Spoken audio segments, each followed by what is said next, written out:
Everyone. आज हम BA third year का पेपर 1 एफआरएम एंड आईडी को स्टडी करेंगे। प्रीवियस लेक्चर में हमने इस सब्जेक्ट के यूनिट 1 का टॉपिक होम मैनेजमेंट को डिस्कस किया था, जिसमें हमने उसकी डेफिनेशन और उसके कंसेप्ट को समझा था।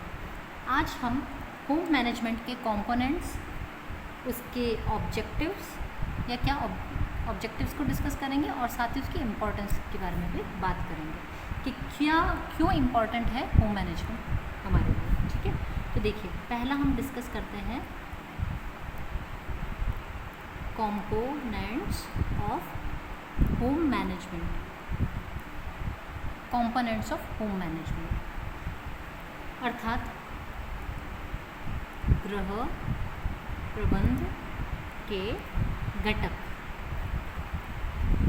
ठीक है, देखिए जो होम मैनेजमेंट है इसके टोटल 4 कंपोनेंट्स हैं। ठीक है, इसके टोटल 4 कंपोनेंट्स है, जिसमें आप पहला आता है प्लानिंग करना। ठीक है, जिसे आप हिंदी में आयोजन कहते हैं। सेकंड आता है इसमें ऑर्गेनाइजिंग। ठीक है, जिसे आप बेसिकली संगठन कहते हैं। नेक्स्ट को आप कंट्रोलिंग कहते हैं, नियंत्रण।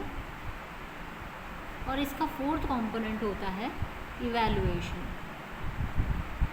ठीक है, इवैल्यूएशन जिसे हम मूल्यांकन करना कहते हैं। ठीक है, तो देखिए इसके 4 कंपोनेंट्स हैं, planning, organising, controlling and evaluation. हमेशा इस चीज़ का ध्यान रखना है कि जब इसके कंपोनेंट्स को आप लिखते हैं तो यही आपका सीक्वेंस होना चाहिए। पहले प्लानिंग ही आएगा, फिर ही ऑर्गेनाइजिंग आएगा, उसके बाद कंट्रोलिंग ही आएगा और उसके बाद इवैल्यूएशन आएगा। अगर आप इवैल्यूएशन पहले और कंट्रोलिंग बाद में करते हैं तो यह गलत हो जाएगा। ठीक है, या फिर आप प्लानिंग को एंड में करके इनको अगर ऊपर शिफ्ट कर दे तो ये भी गलत हो जाएगा। ठीक है, तो हमेशा ध्यान रखना है कि इसका सीक्वेंस यही होना चाहिए। ठीक है, क्योंकि देखिए आप कोई भी काम करते हो तो सबसे पहले उसका प्लान ही तो करोगे, फिर उसका सामान ऑर्गेनाइज करोगे। ठीक है, फिर कहीं जाओगे तो उसके ऊपर काम करोगे, फिर आप इवैल्यूएट करोगे कि हमने क्या किया और क्या नहीं किया, क्या होना चाहिए था क्या नहीं हुआ, है ना। तो यह बेसिकली यही कंपोनेंट्स होते हैं इसके। ठीक है, तो देखिए जब तक कि हम चारों कंपोनेंट्स को अप्लाई नहीं कर लेते हैं तब तक हम यह डिसाइड नहीं कर सकते हैं कि क्या जो हमारा उद्देश्य था, हमारा गोल था या हमारा ऑब्जेक्टिव जो था वो हमने अचीव कर लिया है या नहीं कर लिया है। ठीक है, तो जैसे अगर मैं आपको एक छोटे स्केल पर बात करूँ कि जैसे मेरे एग्ज़ाम्स आने वाले हैं, ठीक है, और मुझे अच्छे मार्क्स चाहिए, ठीक है, मुझे 80% चाहिए, है ना। तो उसके लिए क्या करना पड़ेगा, पहले मुझे मेहनत करके पढ़ाई करनी पड़ेगी, तभी तो मैं 80 मार्क्स को या 80% को अचीव कर सकती हूँ। ठीक है, तो देखिए उसके लिए मुझे पहले प्लानिंग करनी पड़ेगी, टाइम टेबल बनाना पड़ेगा, सोचना पड़ेगा कि मुझे कैसे करना है। तो प्लानिंग एक्चुअली जो होता है आपका मेंटल वर्क होता है। ठीक है, मानसिक रूप का कार्य होता है, जिसमें आप सोचते हो कि हाँ अगर मुझे ये कार्य करना है तो मैं किस प्रकार से करूँगा, या क्या क्या तरीके हो सकते हैं, या मेरे लिए बेस्ट सूटेबल तरीका कौन सा हो सकता है। सपोज़ जैसे कि मैंने सोचा कि मुझे अपना टाइम टेबल बना लेना है, तो टाइम टेबल बनाने के भी मेरे पास 2-3 ऑप्शंस थे कि मैं टाइम टेबल में ये चेंजेस कर सकती हूँ, या टाइम टेबल इस तरीके का बना सकती हूँ, जैसे कि मैं सुबह उठ करके पढ़ सकती हूँ, या दिन में पढ़ाई कर सकती हूँ, या रात में कर सकती हूँ। ठीक है, तो ये मेरा प्लानिंग था कि मुझे कैसे करना है। ठीक है, अब मैं प्लेस डिसाइड करूँगी मुझे कहाँ बैठ करके पढ़ाई करनी है। मुझे कॉलेज में पढ़ाई करनी है, मुझे लाइब्रेरी में बैठ करके पढ़ाई करनी है, अपने रूम पर पढ़ाई करनी है, कहाँ, या फिर मुझे कोई ट्यूशन लेना है या कोचिंग लेना है। ठीक है, तो ये सारा मेरा प्लानिंग था। अब हम उसको ऑर्गेनाइज़ करेंगे तो अब हम देखेंगे कि हम किस तरीके से काम को करने वाले हैं। ठीक है, अब आप उसको एग्जीक्यूट करने के पॉइंट पर होते हो। ठीक है, कि अब आपने उसके लिए सारा सामान इकट्ठा किया। ठीक है, अब मुझे पढ़ाई करनी है, मुझे नोट्स चाहिएंगे, मुझे बुक्स चाहिएंगी। ठीक है, नोटबुक्स चाहिएगी आपको, पेन चाहिए, पेपर, आपकी स्टेशनरी आपको सब कुछ चाहिए होगी। ठीक है, बैठ कर के पढ़ने के लिए एक शांत वातावरण चाहिए होगा, आपकी टेबल चेयर चाहिए होगा आपको। ठीक है, इस तरीके से आपको क्या क्या रिक्वायरमेंट्स हैं तो आप उन सभी को ऑर्गेनाइज़ करोगे। ठीक है, उनको ऑर्गेनाइज़ करोगे ताकि आप आगे पढ़ाई कर सको। ठीक है, अब आप उस प्लान को एग्जीक्यूट करोगे ना कंट्रोलिंग के अंदर, तो अब आप एक्चुअली पढ़ाई करने के लिए बैठ गए हो। ठीक है, अब आप यहाँ पे हो सकता है कोई कॉन्सिक्वेंसेस फेस करो या नहीं करो। हो सकता है जो आपने प्लेस चूज़ किया है वो आपको सूटेबल नहीं लग रहा है पढ़ने के लिए, ठीक है। तो अब आप चाहो तो उस प्लेस को चेंज भी कर सकते हो, और अगर आपको सूटेबल लग रहा है तो आप वहीं पर बैठ करके पढ़ाई भी कर सकते हो, ठीक है। तो एक्चुअली जो आपका एग्जीक्यूशन होता है किसी भी प्लान का, या कोई भी आप काम कर रहे हो, वो आपका कंट्रोलिंग के अंतर्गत आता है। उसमें आपको ध्यान रखना है। देखिए, आप जब अब जैसे हम पढ़ाई कर रहे हैं एग्ज़ाम के लिए, तो हमें डिस्ट्रैक्ट नहीं होना है, तो इस तरीके से खुद पर कंट्रोल भी रखा जाता है इसके अंदर, ठीक है। और एंड प्रोसेस आता है आपका इवैल्यूएशन का प्रोसेस। इवैल्यूएशन जब आपकी चारों स्टेप हो जाएंगे, तब आपको पता चलेगा कि आपने आपका गोल अचीव किया है या नहीं किया है, ठीक है। अब हमने क्या किया, एग्ज़ाम सेंटर पर हम गए पेपर देने के लिए, ठीक है, हमने अपना पेपर कर लिया। अब जब मैं पेपर कर लूँगी तो उसके बाद मैं पता कर सकती हूँ, इवैल्यूएट कर सकती हूँ कि हाँ मेरा पेपर अच्छा हुआ है या नहीं हुआ है, ठीक है। तो हम उसको किस बेसिस पे जांचेंगे कि हाँ क्वेश्चन पेपर हमने सामने रखा, हमने कैसी तैयारी करी। अब हमने देखा कि हाँ मैंने, अगर मेरे पास 20 क्वेश्चंस थे तो उसमें से मैंने कितने क्वेश्चंस को अटैम्प्ट किया है, तो यह मेरा इवैल्यूएशन हुआ, ठीक है। तो उससे पता चलता है कि अगर मैंने 20 में से 20 ही क्वेश्चंस किए हैं, मतलब काफ़ी अच्छे तरीके से किए, उनको एक्सप्लेन भी बहुत अच्छा किया है, मीन्स मैंने बहुत अच्छे से अपने प्लान को एग्जीक्यूट किया, अच्छे से पढ़ा। तो इससे पता चलता है कि हाँ मेरा ऑब्जेक्टिव था 80% को अचीव करना, तो मैं कर लूँगी। लेकिन अगर मुझे पता चलता है कि उन 20 क्वेश्चंस में से मैं सिर्फ 15 ही अटैम्प्ट कर पाई, तो मैंने देखा कि मेरे 5 क्वेश्चंस के मार्क्स ऐसे ही डिडक्ट हो गए, ठीक है। तो यहाँ पर अब मुझे थोड़ा सा डाउटफुल रह सकता है कि 80% को मैं स्कोर करूँगी या नहीं करूँगी। हो सकता है 70s की लाइन में भी हम हमारे परसेंटेज को अचीव करें। तो आपको समझ में आया, तो ये इवैल्यूएशन होता है। आप इवैल्यूएट कर रहे हो, कंपेयर कर रहे हो कि कैसे हमने तैयारी करी और किस तरीके का हम एग्ज़ाम में परफॉर्म करके आए हैं, ठीक है। तो ये हमारा इवैल्यूएशन हुआ। अब इसका एक एग्जांपल और ले सकते हैं कि सपोज़ आप मार्केट शॉपिंग करने के लिए जाते हैं, आप पहले एक लिस्ट प्रिपेयर करते हैं, उसके मुझे मार्केट से ये सामान खरीदना है, ठीक है। आपने प्लानिंग करी, मेंटल प्लानिंग करी। अब आप ऑर्गेनाइजिंग कर रहे हो, जिसके अंदर आपने क्या किया, एक राइटअप कर लिया आपने एक पेपर के ऊपर, आपने सारा सामान ले लिया कि आपको मार्केट जाने के लिए क्या क्या चाहिए, आपको बैग चाहिए, आपको पैसा चाहिए, आपका वॉलेट लिया आपने, ठीक है। जो भी आपका रिक्वायर्ड सामान होता है आप सभी लेते हैं, मार्केट में एंटर होते हैं, वहाँ पे आप शॉपिंग करते हैं कि आपने लिस्ट बना रखी, उसके अकॉर्डिंग आपको क्या क्या सामान की रिक्वायरमेंट है, आपने आपका बैग को फिल कर लिया, ठीक है, सारा सामान ले लिया। इससे क्या होता है, प्लानिंग करने से हम कहीं पर भी डिस्टर्ब नहीं होते हैं, कोई चीज़ नहीं भूलते हैं, ठीक है, या हमारा कोई भी काम पेंडिंग नहीं रह जाता है, ठीक है। आपने कंप्लीट किया, और कंट्रोलिंग में ये भी चीज़ का ध्यान रखा कि आपने जो सोचा था कि मुझे इतना एक्सपेंडिचर करना है, इससे ज़्यादा नहीं, तो आप उतना ही एक्सपेंडिचर कर रहे हैं या उससे ज़्यादा कर रहे हैं, तो इस चीज़ को भी आप उसमें ध्यान रखते हैं, ठीक है। और लास्ट प्रोसेस आपका इवैल्यूएशन, अब आप मार्केट से घर पे आ गए, घर आकर के आपने लिस्ट रखा साथ में, और आपका सामान रख करके आपने चेक किया कि क्या ये जो मैंने सामान लिस्ट में लिखा था वो सारा सामान मैं लेकर के आ गई हूँ, और जो मेरा एक्सपेक्टेड एक्सपेंडिचर था क्या उतना ही खर्च किया है या उससे ज़्यादा खर्च हुआ है, तो वो आप इवैल्यूएट कर रहे हो, ठीक है। तो ये बेसिकली आपके होम मैनेजमेंट के 4 कंपोनेंट्स होते हैं। हम पूरे दिन भर का चाहे कोई भी काम करें, ठीक है, उन सभी में ये प्रोसेस होता ही है, ठीक है, ये प्रोसेस आता ही है। और अगर आप इसे इंक्लूड करके या इसे ध्यान में रख करके अगर किसी काम को करेंगे, तो बहुत ही इफेक्टिव तरीके से आप आपका काम कर पाएंगे, बहुत ही ऑर्गेनाइज्ड वे में आपका काम होगा, और आप आपके ऑब्जेक्टिव या गोल को, अर्थात आपके लक्ष्य को भी आप अचीव कर लेंगे, आपके उद्देश्यों की आपको प्राप्ति हो जाएगी। तो इसलिए जो हमारे कंपोनेंट्स होते हैं ये बहुत ही महत्वपूर्ण होते हैं, ठीक है। किसी भी इंस्टीट्यूट में या कहीं पर भी आप जाएंगे तो वहाँ पर इसी तरीके से काम को किया जाता है।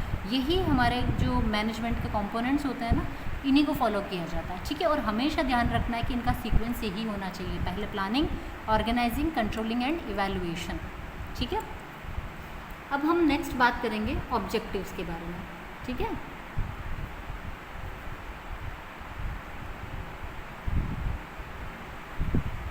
ऑब्जेक्टिव्स ऑफ होम मैनेजमेंट,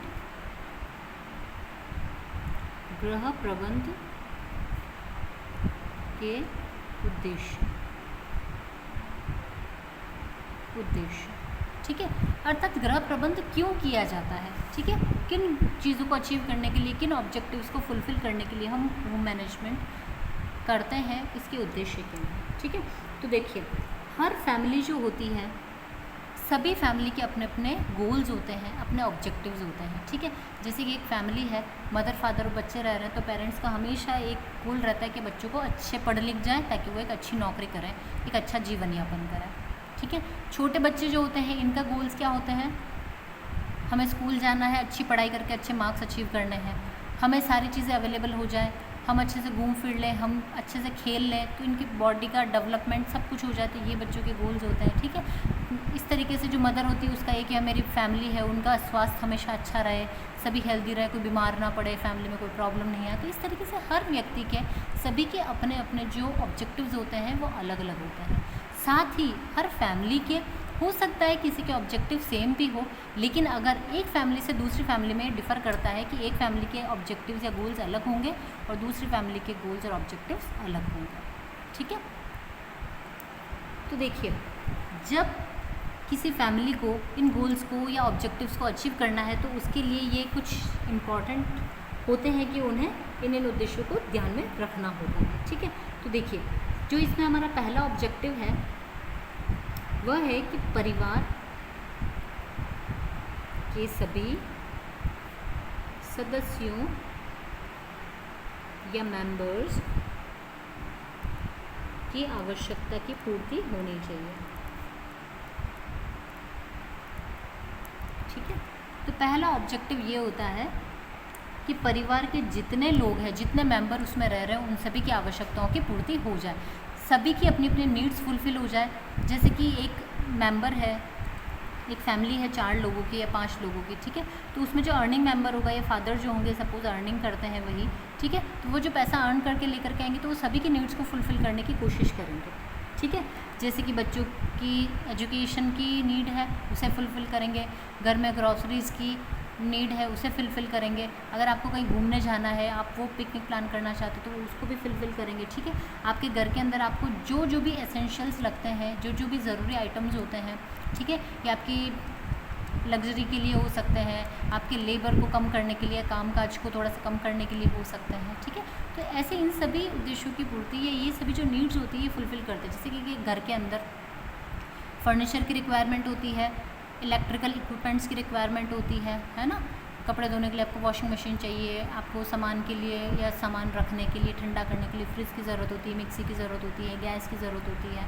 तो ये सभी नीड्स हैं, है ना। इसके साथ साथ में आपको कपड़ों की ज़रूरत होती है, खाने की ज़रूरत होती है, ठीक है, एक शेल्टर की ज़रूरत होती है, इलेक्ट्रिसिटी की ज़रूरत है, आपको पानी की ज़रूरत है। तो ऐसे बहुत सारी आवश्यकताएँ होती है हर परिवार के, तो उनको फुलफ़िल करना ये बेसिक नीड्स हैं।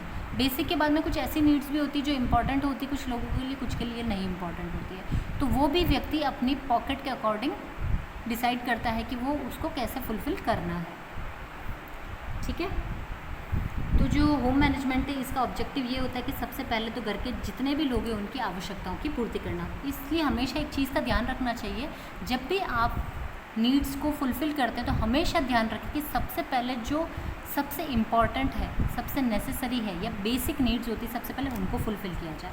उसके बाद में हम बढ़ते हैं दूसरे नीड्स के ऊपर जो थोड़ी सी कम इम्पॉर्टेंट होती है, ठीक है।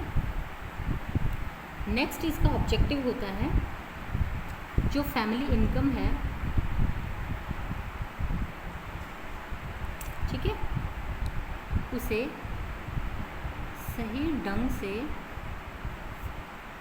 व्यय करना, ठीक है। फैमिली इनकम आ रही है उसको सही ढंग से व्यय करना, उसको सप्लीमेंट अच्छे से करना, उसको स्प्लिट अच्छे से करना, ठीक है, और साथ ही उसका सही ढंग से उपयोग करना, ये बहुत ज़रूरी होता है। ये आपको होम मैनेजमेंट बताता है, ठीक है। क्योंकि देखिए, हमारी भौतिक आवश्यकताओं की अगर पूर्ति की बात की जाए तो वो कभी भी आपकी फुलफ़िल नहीं होती है। अगर आज आपने कोई चीज़ खरीदी है, सपोज़ आपने एक महंगा मोबाइल ख़रीदा है, कुछ टाइम आप उसे यूज़ करेंगे, आप उससे बोर हो जाएंगे और आप चाहेंगे कि आपको एक नया मोबाइल मिल जाए, ठीक है। तो आप फिर से किसी नए मोबाइल की तलाश करने लग जाएंगे, उसकी सर्चिंग में लग जाएंगे और आप फिर से पैसा इन्वेस्ट करेंगे, ठीक है।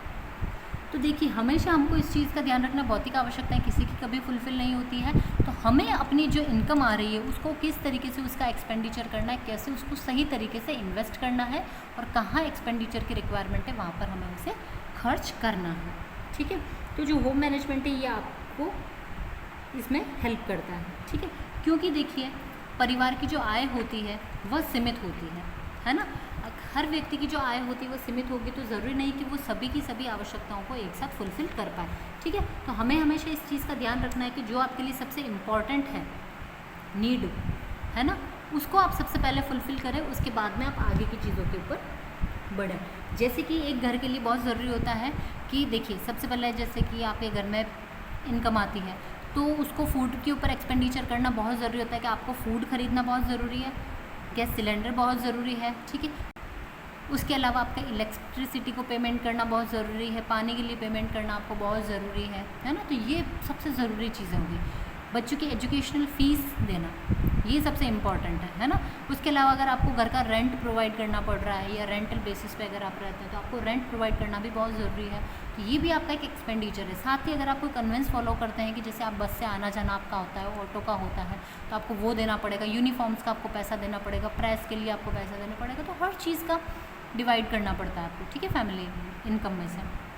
तो सबसे पहले जो आपकी सबसे इम्पॉर्टेंट और नेसेसरी जो एक्सपेंडिचर्स है, आप सबसे पहले उनको असेस करेंगे। सबसे पहले उनको आपकी इनकम को उसमें स्प्लिट करेंगे और आप कुछ इनकम को अपनी सेविंग के लिए भी बचा करके रखेंगे, ठीक है। उसके बाद में अब हम देखेंगे कि अब अगर हमारे पास में पैसा बचता है तो अब हमारे जो दूसरे नीड्स हैं, जैसे कि जिनको आवश्यक करना करें तो भी ठीक है, आप नहीं करोगे तब भी ठीक है, तब आपको उसके ऊपर ध्यान देना है, ठीक है।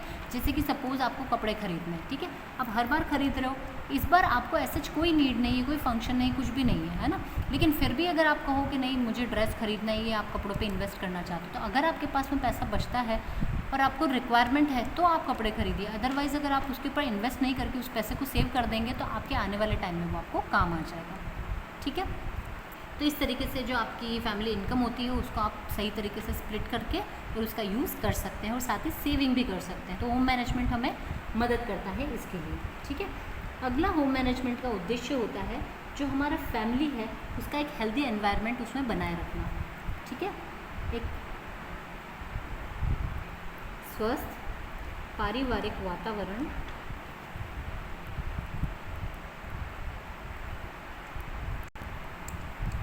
बनाए रखना हर व्यक्ति की अच्छी हेल्थ के लिए, अच्छे मेंटल स्टेट के लिए बहुत ज़रूरी होता है कि फैमिली का जो एनवायरनमेंट हो वो हेल्दी हो, सभी लोग अच्छे से आपस में रहते हों, ठीक है। तो देखिए जो फैमिली के अंदर आपको रिलेशंस अगर अच्छे बना करके रखने हैं तो उसके लिए भी आपका पारिवारिक वातावरण ज़रूरी होता है।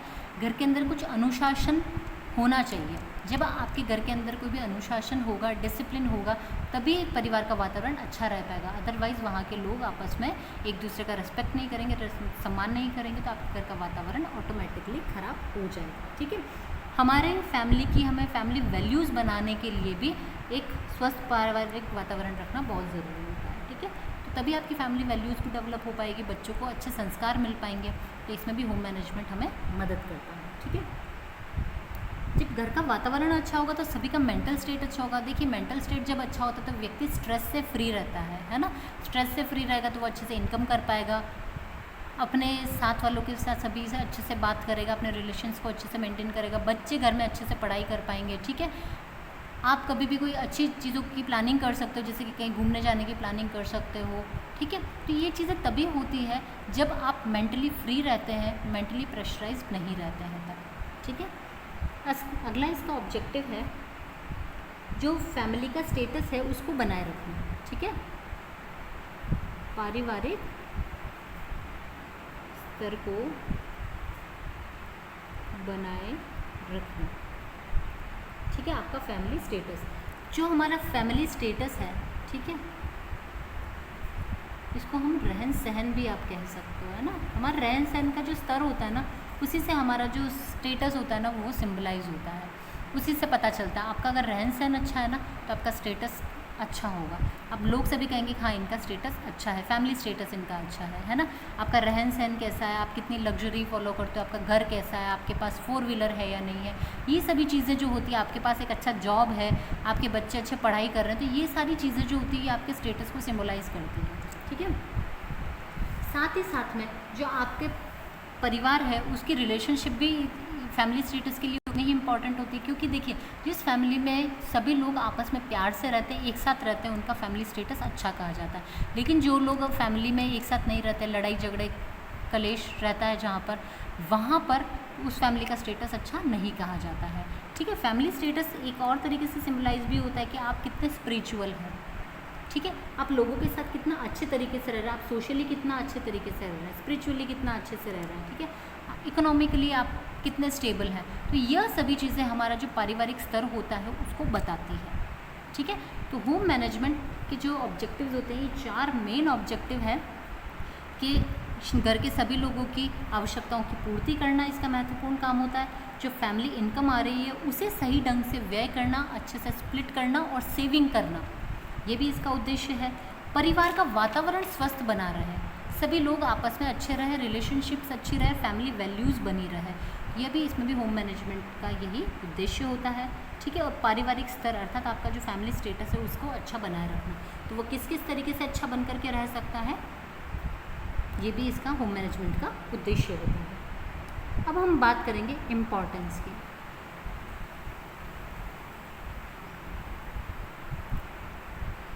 गृह प्रबंध का महत्व। देखिए, हमने इसकी डेफिनेशन पढ़ी, हमने इसके ऑब्जेक्टिव्स पढ़े, कंपोनेंट्स पढ़े, कंसेप्ट के बारे में पढ़ा, तो हमें इन सब चीज़ों से पता चला है कि जो होम मैनेजमेंट है ये तो बहुत ही ज़रूरी होता है। ठीक है, हर फैमिली के लिए। ठीक है, एवरी फैमिली, ठीक है, हर फैमिली के लिए बहुत ज़रूरी होता है, प्रत्येक परिवार के लिए। होम मैनेजमेंट नहीं है तो कोई भी जो फैमिली है वो ग्रोथ नहीं कर पाएगी। ठीक है, यह ग्रोथ किसी भी सेंस में हो सकती है, इकोनॉमिक सेंस में हो सकती है, ठीक है, स्पिरिचुअल सेंस में हो सकती है, सोशल सेंस में हो सकती है। ठीक है,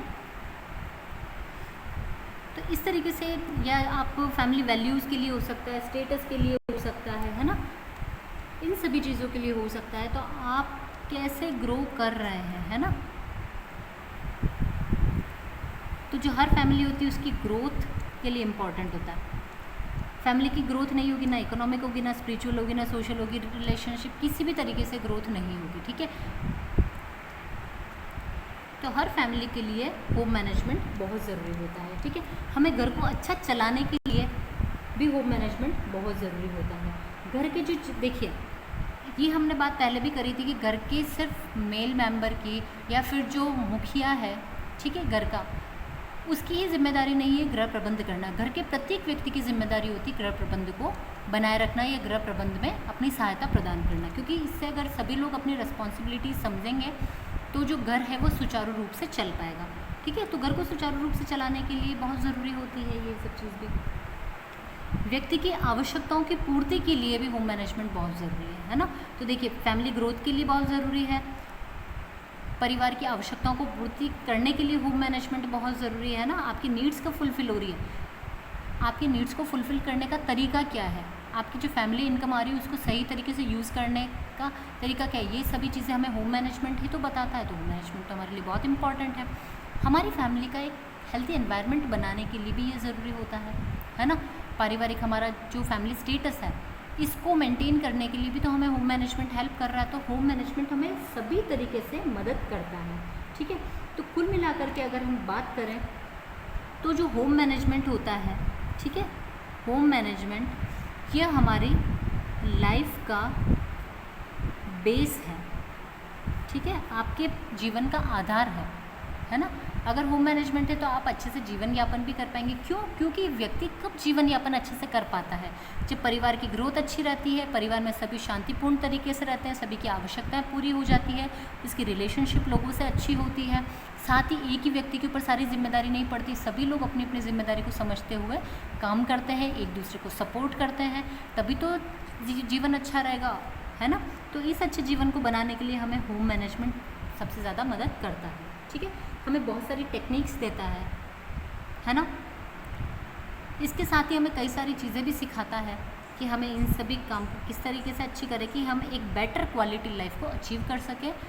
ठीक है, या हमारे जीवन के आधार को हम सुधार सकें। ठीक है, अगर कोई व्यक्ति होम मैनेजमेंट को फॉलो नहीं करता तो देखिए, हम कई सारी फैमिलीज ऐसी देखते हैं जो फैमिली में लोग बहुत ही स्ट्रगल करते हैं, बहुत सारी प्रॉब्लम्स को फेस करते हैं। तो उसका कारण क्या है? क्योंकि उनकी लाइफ में कोई मैनेजमेंट नहीं है। इसलिए अगर उनकी लाइफ में मैनेजमेंट होता तो आज वो एक अच्छी क्वालिटी ऑफ लाइफ को जी रहे होते हैं, एक अच्छी क्वालिटी लाइफ को अचीव करता है ना। तो इसके लिए होम मैनेजमेंट भी ज़रूरी है। तो हमें सभी को अपनी लाइफ में होम मैनेजमेंट को या अपने घर में होम मैनेजमेंट को अप्लाई करना चाहिए, इसको अच्छे से समझना चाहिए और इसकी इम्पोर्टेंस को भी समझना बहुत ज़रूरी होता है। तो ये हर दृष्टि से व्यक्ति के लिए इम्पॉर्टेंट होता है। ये हमें यह भी बताता है कि अब व्यक्ति को सेविंग करनी चाहिए, ठीक है। सेविंग करोगे तो कभी भी अगर आपको कोई इमरजेंसी सिचुएशन हो जाती है या कोई भी ऐसी परेशानी आ जाती है या कभी भी आपको किसी कोई अचानक बीमार हो गया, किसी का एक्सीडेंट हो गया है, कोई भी प्राकृतिक आपदा आ गई या आपको अचानक पैसे की ज़रूरत पड़ गई, तो हम उस समय पर हमारी सेविंग्स को यूज़ कर सकते हैं, है ना। तो ये तो हमें मतलब कि जो आपका होम मैनेजमेंट है ये आपको प्रेजेंट टाइम के लिए ही नहीं बल्कि आपका जो आने वाला फ्यूचर है उसके लिए भी आपको तैयार करता है, ठीक है। तो इस तरीके से होम मैनेजमेंट जो है ये सभी प्रकार से सभी एस्पेक्ट को कंप्लीट करता है, तो व्यक्ति के लिए बहुत महत्वपूर्ण होता है, ठीक है। आई होप आप सभी को समझ में आ गया होगा कि होम मैनेजमेंट क्या है, इसके कंपोनेंट्स, ऑब्जेक्टिव्स और इसकी इम्पोर्टेंस क्या है, इसे आपने अच्छे से समझ लिया होगा। इसी के साथ आज का हमारा लेक्चर ख़त्म होता है। Thank you.